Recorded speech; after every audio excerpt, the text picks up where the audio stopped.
Deus não se importa comigo ou com os meus. Essa frase foi dita por uma jovem, que tempos depois essa mesma jovem diz: o caminho de Deus é o melhor.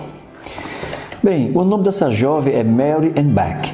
Sua família é conhecida na cidade por ser uma família tradicional pertencente à Igreja Batista, também conhecida por ter uma vida piedosa. Família simples, humilde, mas uma família feliz. A família sofre duas tragédias. A primeira tragédia foi a morte dos pais, que vieram contrair a tuberculose que os levaram à morte. Os pais partiram deixando 3 crianças, 2 meninas e um menino.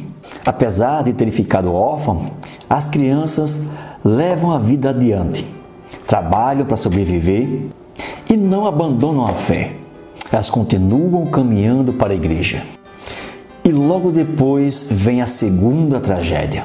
Agora, o seu querido irmão, o único homem da casa, também é acometido pela mesma doença dos pais, a tuberculose. Ele e os irmãos entram em acordo para que o seu irmão vá para a Flórida, pois achavam eles, que o clima da Flórida era bem melhor para a sua saúde. Eles juntam todas as suas economias e o seu irmão viaja. Ele viaja na tentativa de encontrar um clima que venha beneficiar a melhora da sua saúde, mas sem sucesso. A situação piora e agora está sozinho no leito da morte, desejando que suas irmãs pudessem lhe ajudar, pudessem estar ali com ele naquele momento difícil da sua vida, pois ele via a morte se aproximando. Mas elas estavam impossibilitadas de chegarem aonde ele estava.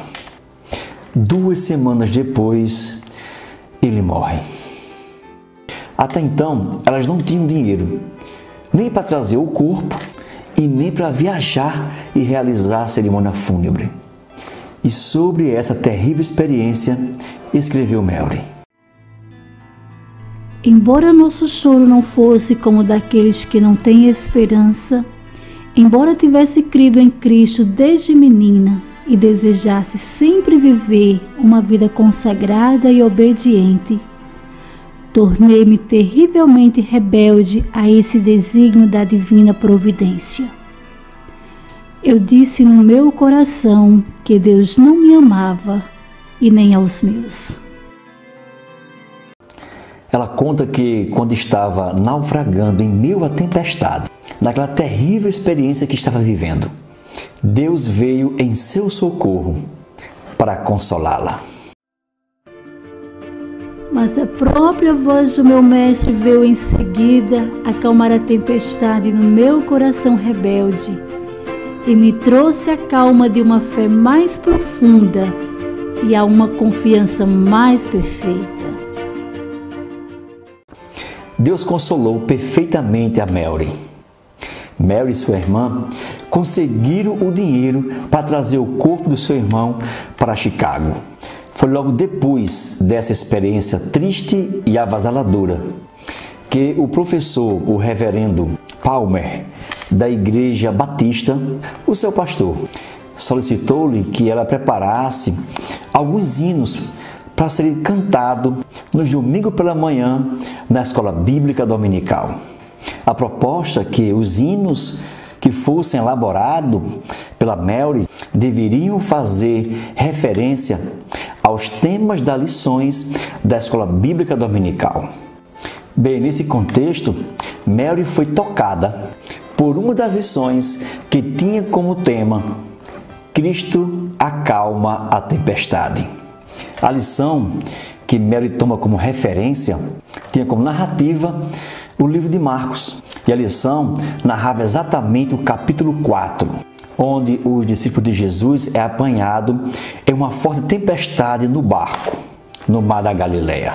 A narrativa diz que Jesus estava no barco com seus discípulos, em meio à tempestade. Mas o que parecia é que Jesus não se importava com a situação naquele exato momento. Mas no meio do terror, no meio do pânico, no meio do medo, que se instaurou naquele barco, naquela ocasião da tempestade, nos corações dos discípulos, nesse exato momento. Ele se levantou, repreendeu o vento e disse ao mar: acalma-te, fica quieto.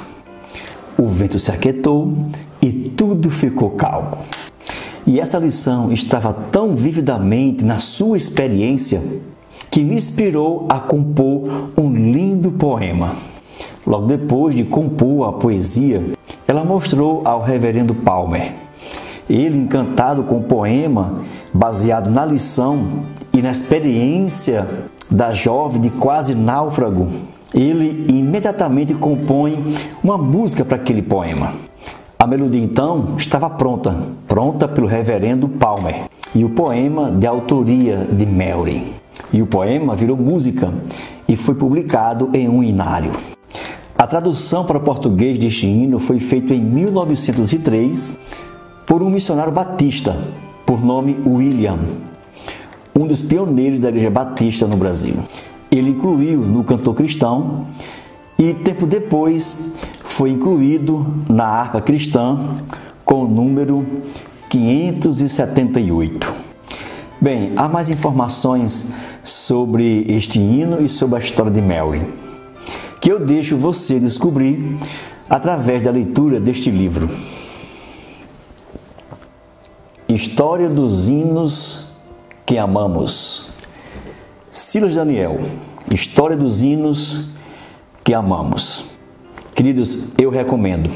É prazeroso, é muito interessante quando você passa a conhecer a história dos hinos da harpa e quando você louva no devocional, no culto doméstico, em casa, e que você conhece o que está por trás, a história de experiência, de superação, de milagres, de intervenção divina.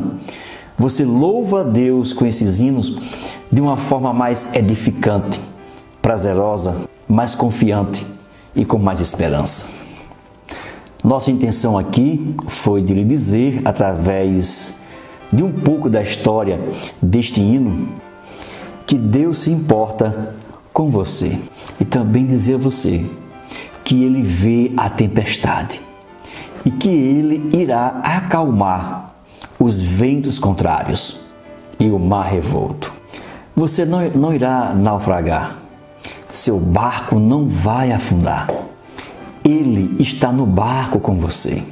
No tempo certo, Ele erguerá a sua voz e o mar ouvirá a sua voz e tudo se fará bonança.